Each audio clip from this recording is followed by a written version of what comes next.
오늘 주님께서 본문을 통해서 말씀하신 것처럼 그분의 이름을 믿는 믿음에서 일어나게 되는 치유와 능력의 손길이 저와 여러분들을 붙들어 주셔서 새로운 은혜와 주님께서 주시는 놀라운 축복을 누리게 되는 하루가 되시기를 주님의 이름으로 축복합니다.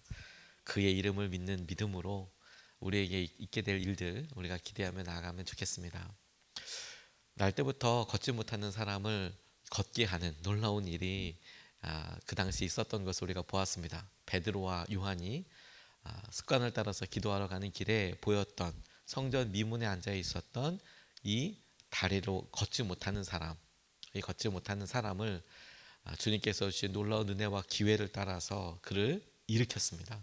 그가 일어났고 주님을 찬양하게 되는 일로 인하여서 엄청나게 많이 놀라게 되었던 것을 우리가 상상할 수 있습니다. 그가 그곳에 얼마나 오래 있었는지에 대해서는 성경에 기록은 없지만 적어도 하루 이틀만은 아니었을 거라는 것도 짐작할 수 있지요. 그를 그곳에서 구걸할 수 있도록 도와주는 사람도 있었으니까 적어도 하루 이틀은 아니었을 겁니다. 그러니까 그가 거기에 오래 구걸을 하러 나왔을수록 그곳에 그 사람이 있다는 것을 예루살렘에 있는 사람들도 많이 인지하고 있었을 거라는 겁니다. 그러니까 더 놀랍죠. 그래서 사람들이 그 앉아있던 그 사람 걸었대. 어떻게 그 예수를 따라다니던 사람 중에서 그 제자들 일으켰대. 이 일파만파 삽시간에 이렇게 퍼지게 된 것처럼 보입니다.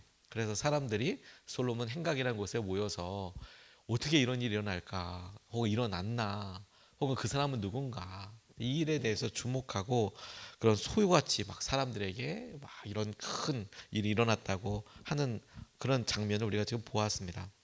이 베드로가 그런 소문을 듣고 모인 사람들에게 이제 이런 일이 일어나게 된 진짜 이유에 대해서 설명하고 있는 부분인데, 저는 이것에 있어 그의 태도, 그의 고백이 우리에게 참 중요한 믿음의 중심을 붙잡게 하고 생각하게 한다고 싶습니다. 엉결결에 베드로와 요한이 했다. 특별히 베드로가 말했고 그가 그렇게 명령했고 이런 일이 일어났다. 베드로 대단하다. 갑자기 확 쏠리는 이런 스포트라이트라고 해야 되나요? 관심, 주목에 대해서 베드로가 얼른 한 게 뭐냐면 이거 내가 한 거 아니다. 이거 내가 한 거 아니다. 이건 주님이 하신 것이다. 라고 이제 얼른 그가 고백하고 있는 이 마음과 태도가 너무 중요한 거예요. 사람들은 베드로를 주목하기 시작했습니다. 왜? 베드로를 통해서 적어도 그들이 본 바에 의하면 베드로가 말했고 베드로가 일으켰고 베드로의 말대로 선포된 일이 이루어졌으니까 사람들은 베드로를 주목하지만 베드로는 예수님을 바로 드러낸다는 거예요. 베드로는 예수님을 바로 드러낸다. 베드로는 주객이 바뀌는 일에 대해서 놓치지 않았고 조금이라도 혹은 오해라도 이 일이 자기 때문에 일어난 일이라는 것에 대하여 외면하고 얼른 주님께 이 영광과 이 일이 일어나게 된 중요한 주목을 이렇게 얼른 넘겨드렸습니다. 우리 삶에도 여러분, 우리가 얼른 우리 자신에 대해서 주목하고 탓하고 움직이는 것에 대해서 주님을 바라보고 주님이 하실 일 혹은 하신 일에 대해 우리도 주목하고 고백하면 좋겠습니다. 오늘 12절로 16절까지의 말씀을 보면 이렇게 나와 있습니다. 베드로가 그 사람들을 보고 그들에게 말하였다. 이스라엘 동포 여러분, 어찌하여 이 일을 이상하게 여깁니까? 또 어찌하여 여러분은 우리가 우리의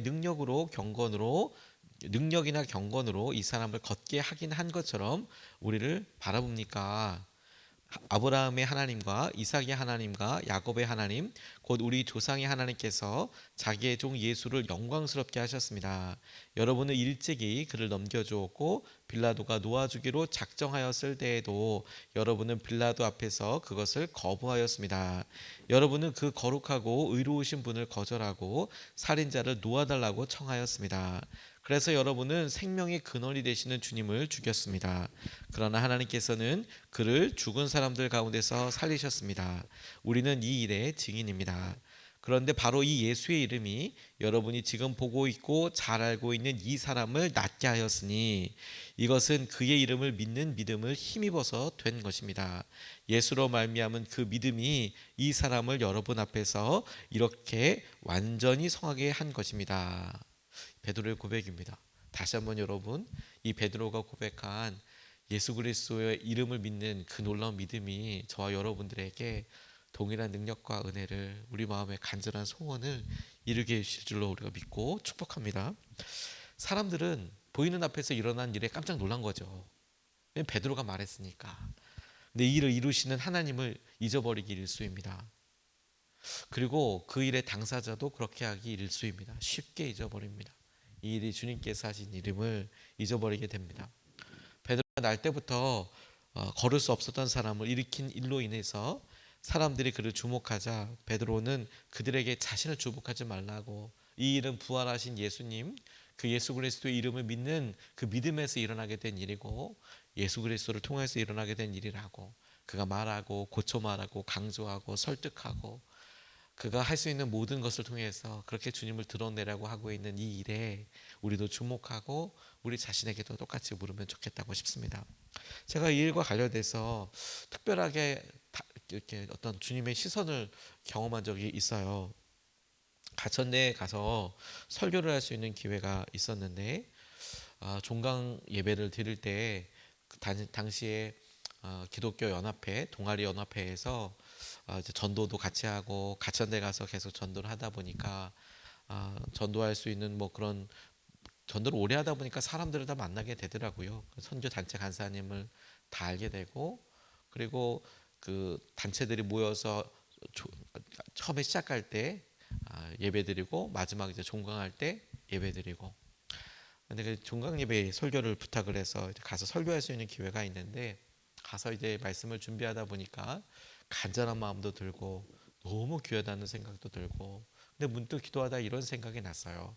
하나님의 영광과 관련된 이야기를 준비하고 그렇게 말씀을 준비하고 기도하고 있었는데 왜 하나님의 영광이 드러나는 일이 많지 않을까? 청년들에게 이렇게 이야기하고 설교 말씀을 전할 때 왜 하나님의 영광이 드러나는 일이 많지 않을까? 그러면서 청년들에게 있는 어떤 편협한 생각, 그리고 동시에 그 청년들을 보면서 발견되는 저의 편협한 생각을 주님께서 이렇게 드러나게 해주셨어요. 그게 뭐냐면 하나님의 영광, 하나님이 하셨다라고 하면 우리는 정말 어렵고 힘들고 뭐 죽을 것 같이 어려운 그런 상황에서 하나님께서 역전시키듯이 잘 되고 복 받고 사람들이 부러워하고 이런 상황들을 보면서 이거 주님의 영광이다, 하나님이 하셨다, 이렇게만 이제 우리가 생각하는 그런 경향이 있다는 점을 알게 해주셨어요. 그래서 선교단체에서 진짜 열심으로 믿음 생활하고 학교 다니면서 믿음 생활하면서 캠퍼스 전도하는 거 정말 쉽지 않거든요. 근데 그런 믿음의 사람들이 정작 본인들이 패배자처럼, 나보다 공부 잘하는 사람도 있고 졸업해서 더 좋은 직장 간 사람도 있고, 그리고 그렇게 하루하루를 멋지고 아름답게 살았으면서 정작 본인이 다른 사람들과 비교해서 다른 사람들이 더 부러워할 만한 일에 가 있고 자기는 그만큼은 아니다라는 이런 비교 우위에서 떨어지는 것 때문에 힘들어한다는 점을 이렇게 주님께서 기도하면서 말씀 준비하는데 알게 해주시고 저한테도 똑같이 물어보시는 것 같았어요. 그리고 오늘 여러분 이 장면에서 저와 여러분들이 바로 그걸 붙잡고 싶어요. 베드로가 날 때부터 걸을 수 없는 사람들, 그 사람을 걷게 했습니다. 사람들은 어디에 환호하고 흥분하는지 아십니까? 못 걷던 사람이 걸었다라는 결과죠. 그렇죠. 못 걷던 사람이 지금 자기가 보는 앞에서 걷고 있죠. 이거는 진짜 어마어마한 은혜이고 기적이죠. 그리고 그 일 자체가 결코 뭐 중요하지 않다, 신기하지 않다, 하나님이 하신 일이 아니다, 이걸 말씀드리는 게 아닙니다. 그런데 베드로의 행동의 중심은 어디 있는지 보면 그 행동보다도 행동의 결과보다 그 결과가 일어나게 된 이유가 뭐냐는 거예요. 이유가. 사람들은 못 걷던 사람이 걸었어. 결과와 열매에 이렇게 광분한다면 베드로가 그 일을 통해서 계속 강조하는 게 뭐냐면, 그 일을 단초로 해서 설명하고 싶어 하는 것은 뭐냐면 그 일의 원인이 예수님이 하셨다는 거예요. 주님이 하셨다는 거예요. 이 일은 주님이 하셨다는 거예요. 그래서 오늘 이걸 조금 더 확대해서 우리에게 이렇게 적용해 보고 싶은 거예요. 우리가 오늘도 주님의 놀라운 축복을 구하고 믿음을 구하는 것은 너무 당연하고 마땅히 해야 될 일인데 그러면서 동시에 우리가 우리의 마음을 보면서 주님, 제 삶은 주님이 하셨습니다 라고 이야기할 때 혹시나 우리의 마음에 걸림이 있고, 그 걸림의 내용이 내가 다른 사람들이 보기에 내 삶이 그렇게 막 화려하지 않아, 혹은 그렇게 막 부러워하고 싶지 않아, 혹은 그렇게 막 좋아 보이지 않아, 혹은 과거와 비해서 지금 내가 그렇게 막 더 나아 보이는 것 같지 않아 라고 생각되는 면에 대해서, 그럼 주님이 안 하신 건가요? 이런 질문을 해보게 됐다고요. 아, 그렇구나. 베드로가 그 일을 통해서 비포와 애프터가 정확한 어떤 행동의 결과에 주목하고 있는 사람들의 시선에 오히려 우리는 더 가까워서, 아, 내가 이렇게 되면 그렇게 얘기할 수 있겠지, 우리 가정이 이렇게 되면, 혹은 교회가 이렇게 되면, 우리의 마음이 이렇게 되면, 건강이 이렇게 되면, 오히려 우리도 이 베드로의 행동을 통해서 막 대단해 이렇게 얘기하는 사람에 조금 더 가깝고, 오히려 지금 베드로가 계속 설명하고 있는 것처럼 이건 주님이 하신 일이야, 그 믿음에 대해서 이야기한다면, 베드로와 제자들은 이런 기사와 이적이 일어날 때만 주님이 하셨다라고 이야기하고, 그들이 고통받고 있을 때나 어려움 가운데 있을 때나 교회가 핍박과 환난 가운데 있을 때에는 주님이 안 하신 거냐고 얘기할 것 같냐고요. 그게 아니라는 거죠. 주님이 하신 거죠. 주님이 하신 거죠. 그리고 그 주님이 하시는 일이 무엇인지를, 그리고 주님이 함께 하시는지를 내가 믿고 믿음으로 고백하는 것이 핵심이라는 이야기예요. 핵심. 무조건 어려워도 이게 아니라, 여러분, 베드로의 중심과 사람들이 바라보고 있는 중심이 다르다라는 거예요. 그리고 우리도 주님이 하셨습니다 라고 이야기할 때, 그래, 이런 기적을 통해서 사람들의 관심을 확 갖게 되죠. 아마 이 차이일 거예요, 여러분. 이런 결과가 차이가 있으면 그걸 베드로나 요한은 이미 성령을 놀랍게, 성령의 임재를 체험하고 이 일이 주님께서 하신 일인 걸 분명히 아는데, 만약에 이 일을 모르고 관심을 갖지 않는 사람들은 이 일에 대한 결과의 차이 때문에 확 집중할 수는 있지만, 이 일을 가고 있고 주님과 함께하는 사람은 결과 때문이 아니라 예수님 때문인 것을 꼭 붙잡고 있는 것을 보면서, 우리도 우리 삶의 오늘 하루에 대해서 이렇게 고백할 수 있다는 거예요. 주님이 하셨습니다. 주님이 하실 것입니다. 주님이 함께하고 계십니다. 이게 베드로의, 그리고 베드로와 요한의 믿음과 오늘 본문에서 우리에게 보여주시고 이끌어 가시는 중요한 내용이라는 거예요. 열매의 결과, 당연히 그런 일이 있으면 좋죠. 그리고 그것을 위해서 당연히 기도해야죠, 여러분. 당연히 기도해야죠. 낫도록, 일어나도록.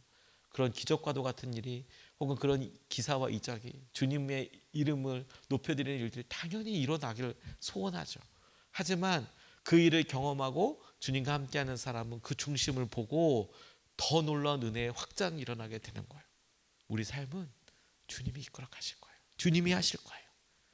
주님이 하신 거예요. 그러니까 감사할 수 있겠더라고요. 주님 감사합니다. 주님이 하실 것을 믿습니다. 주님께서 붙들어 주시고 인도해 주실 것을 믿습니다. 거기에서 오는 담대함과 위로를 우리가 붙잡고, 그래서 그렇게 담대하고 붙잡고 나아갈 때 우리 앞에 절박하게 마주하게 되는 삶의 현실과 어려움에 대해서 우리가 믿음으로 주님이 하실 것이라고, 주님이 이끌어 가실 거라고, 그래서 곧 나사렛 예수 그리스도의 이름으로 일어나 걸어라, 은과 금 없어도 라고 이야기할 수 있는 믿음으로 승리하게 하실 줄로 믿습니다. 두 번째로 주목하고 싶은 것은, 예수님은 기적을 일으키실 뿐만 아니라 우리를 구원하신 분이시라는 것을 우리가 다시 한번 붙잡고 싶습니다. 18절에서 21절까지 말씀은 이렇게 증거하고 있습니다. 그러나 하나님께서는 모든 예언자의 입을 빌어서 그리스도가 고난을 받아야만 한다고 미리 선포하신 것을 이와 같이 이루셨습니다. 그러므로 여러분은 회개하고 돌아와서 죄 씻음을 받으십시오. 그러면 주님께로부터 편히 쉴 때가 올 것이며, 주님께서는 여러분을 위해서 미리 정하신 그리스도이신 예수를 보내실 것입니다.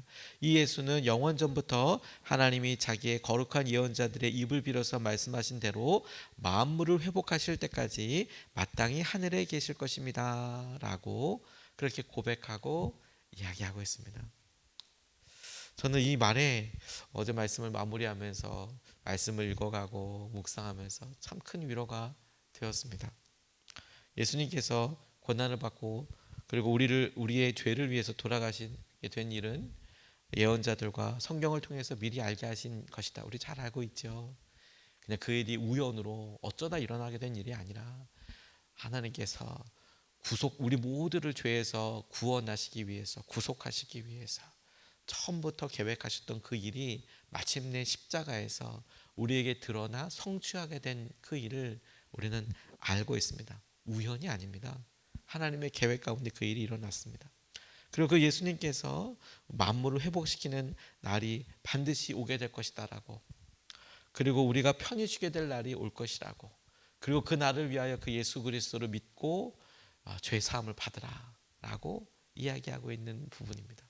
근데 여러분, 이걸 조금 더 깊이 생각해 보면 이 이야기를 듣고 있는 사람들 가운데 예수님께로부터 세례를 받은 사람은 없었을까요? 무슨 말을 강조하고 싶냐면, 예수님께서 생전에 많은 사람들을 세례를 주셨거든요. 세례 요한만 세례를 준 게 아니라 세례 요한과 예수님의 각각의 제자들이 서로 이렇게 이야기하는 걸 보면, 세례 요한의 제자들이 저 예수라는 사람이 등장했는데 사람들이 이제는 저리로 가서 세례 받는다, 이런 이야기가 막 나와요.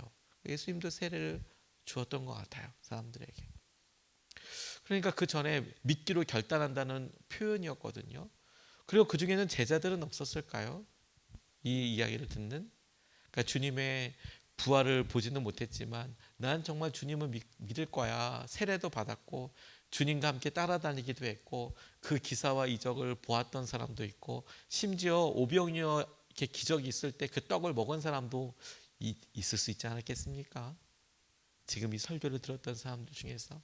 근데 주님이 돌아가시고 나서 다 떠나고 숨어 있고 그런 사람이 있지 않을까, 이런 상상을 혼자 해보게 됐어요. 숨어 있던 사람들, 내가 도망가고 싶었던 사람들. 그런데 그런 사람들에게 오늘 이 말씀은 어떻게 들릴까요? 죄 용서함을 받아라, 회개하라, 돌아와라. 그 말이 가리키는 바는 조금 더 구체적이겠죠. 그 삶을 돌이켜라, 다시 주님께로 돌아와라. 한 번도 주님을 믿고 따르겠다고 결정하지 않은 사람도 있었겠지만, 그렇지 않고 주님의 제자로 살겠다고 했던 사람들도 저는 여럿 있었을 것 같은 거예요.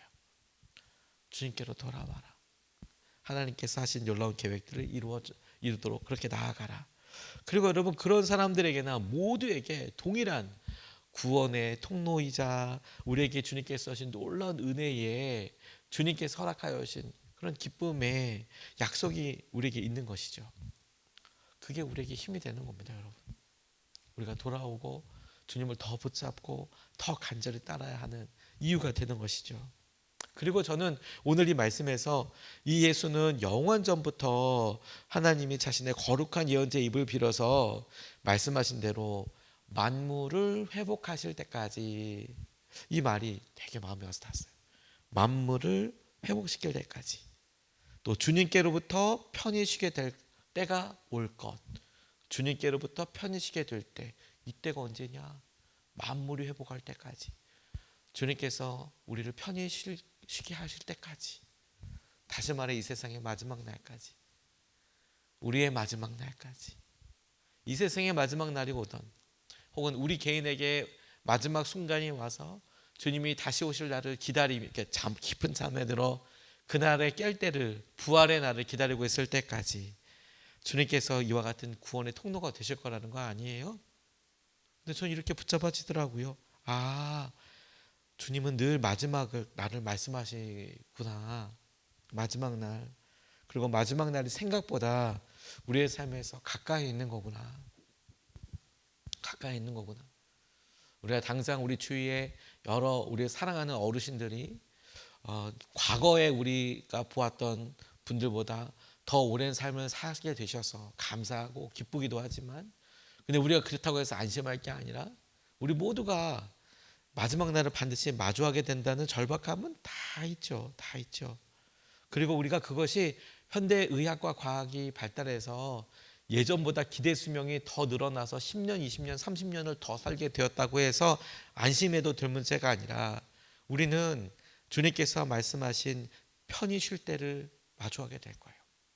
만물이 회복될 때까지 우리가 기다리게 될 거예요. 그러면 그때까지는 어떤 시간이 됐냐면 우리에게는 그 사이를 어떻게 보낼지 우리가 선택하고 순종할 수 있는 기회의 순간이 되는 거예요.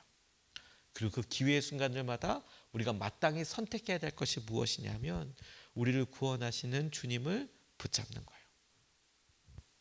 기적을 붙잡는 게 아니라 주님을 붙잡는 거예요. 주님으로 인해서 우리 가운데 진정한 행복과 쉼이 오게 될 거거든요. 오늘도 여러분 우리가 우리 삶에 주어진 것을 보며 주님, 제 삶이, 지금 우리 삶이 이렇게 힘들어요. 주 앞에 기도드리면서 동시에 우리가 붙잡아야 될 것은, 그런데 주님, 우리에게 주님께서 약속하신 만물이 회복되는 때가 올 거예요. 믿습니다. 주님, 우리가 주님께서 편히 쉬게 하실 때가 있을 거예요. 주님 믿습니다. 그날에 주님께서 약속하신 대로 우리를 구원하시고 우리에게 약속하신 모든 일들이 이루어지는 것을 우리가 분명히 압니다. 그 믿음으로 인하여서 오늘 우리가 주님 앞에서 안심하고 주님을 믿음으로 구하고 바라보아 주님께서 넉넉히 부어오신 은혜를 함께 누리게 될 수 있기를 주님의 이름으로 축복합니다.